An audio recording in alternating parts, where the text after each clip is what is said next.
the biggest threat for the Switch is going to be the cell phone. Let's talk.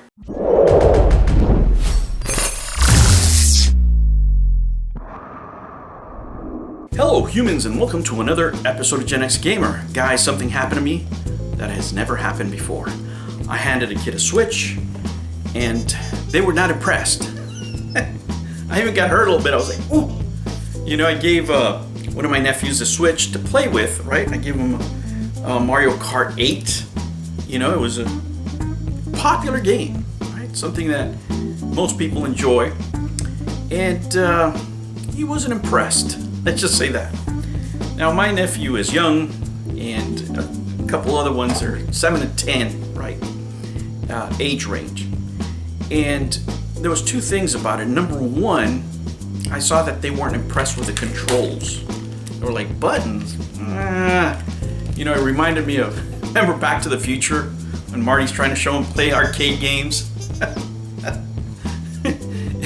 That's really what it was. You know, but I saw that the platform itself they weren't comfortable with because they've been playing cell phone and video games on pads, iPads, and other tablets, right? So they weren't comfortable with the control scheme. Really, it's what it was. And the other thing is that they've been used to playing all these games on mobile. They've been used to playing it on their cell phone.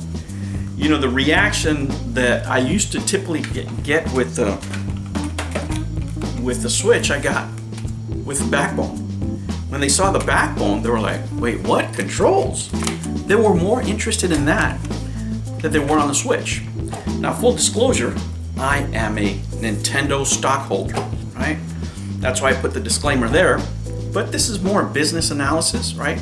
Not only the experience, but because I believe in the company and because I try to look into the future of any company that I own, right? Because I invest in companies more than stocks, right? Anybody can pick stocks, you know, based on numbers and say, okay, well, I think it's going to go higher or lower the next 6 months, right? You can take guesses like that. But when you're buying companies, you're always looking at the long term. And I like Nintendo, and I own Nintendo stock because I believe they're a multimedia company, right? That produces games, but their IPs are so strong they can be developed into other things. But when it comes to the gaming environment, specifically with the Switch, they could be here in another Wii U situation within 1 or 2 generations. And let me tell you why.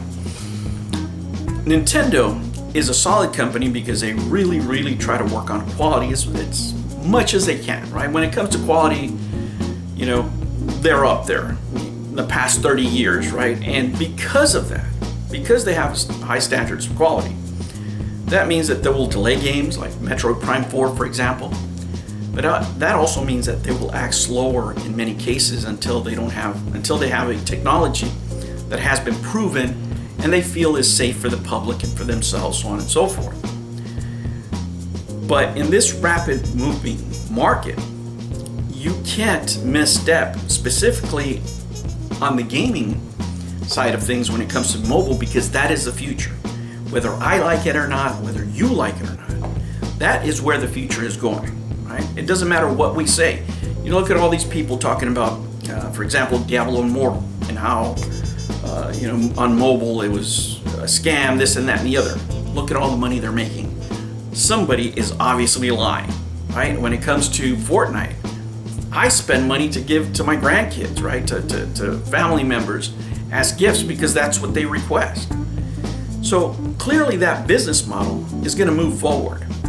When I've been around Asia, I see people playing from fighting games to RPGs to you know, first-person shooters and everything else in between. That's mostly the males. Females are usually playing in my family. Okay? I'm not saying everybody, but the females in my family, I see they're doing a lot of Candy Crush style games, novel type games, or word puzzle type games. At least those are what my wife and her friends tend to play on their phone. So I can only give you, you know, what I've seen, but I can tell you in broad terms, I've seen people be very, very addicted to video games on their cell phone. So much that I've seen them with power banks in trains so they don't run out of power. they're really into it. They have sessions at Starbucks so they can play online matches against each other, all types of games, right? I don't mean to generalize, but I just want to tell you that, people are really embracing the online platform of gaming when it comes to cell phones in a lot of parts of the world, because it's more convenient, because it's more affordable, right? Getting an Android phone throughout the world is more affordable, for example, than getting a Nintendo Switch or an iPad, for that matter, or Apple products in general. The opportunity that Nintendo could miss here would be on the mobile platform, specifically on Android, right? Because so much of the world has embraced those methods of playing video games. And the way Nintendo is structured, they might move too slow to cash in those opportunities in time. Now, Pokemon Go was a great start, but what's the next thing, right? I'm looking at it from a business perspective, right? If anything happens like that, for example, like another Wii U situation, it's a great time to go in the stock, right? If it drops a lot. But hopefully they won't, but they do have to pivot. The challenge that the cell phone industry is going to pose to Nintendo is going to be quite serious, because this generation of gamers that's coming up, like my grandkids, younger kids, they're all playing on mobile, whether it's Fortnite, whether it's first-person shooters, whether it's RPGs, any other type of game, Roblox, they're playing them on their iPads or they're playing them on cell phones. I don't know if Nintendo's going to make the move at the right time. I hope they do, because if they don't, you got a problem. Let me tell you this.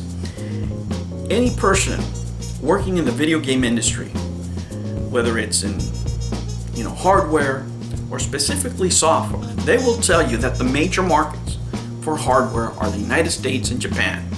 After that, everything else is not as big. It really isn't, and I don't mean to put any other areas down or whatever. I'm just talking about making huge amounts of money on hardware. Those are the other two places, right? Those are the only two places, right? Not that the other countries don't make their fair amount of money, but when it comes to making the big bucks, if you will, those are your markets, and those are just going to shrink. They're only going to get smaller, right? So our generation of gamer, right, the ones that only want physical, the only ones that will play on the Switch or some sort of hardware, is diminishing by the day. And the crowds in mobile gaming are growing by the moment. My concern is, will Nintendo make the right move at the right time? I hope they do, because if not, we'll have another Wii U. I'll catch you on the next one. Take care. New videos every Monday and Sunday. Thank you for joining me on another episode of the Gen X Gamer. Remember to like and subscribe, click that notification bell, and remember, never ever be afraid to be happy. I'll catch you on the next one. Take care.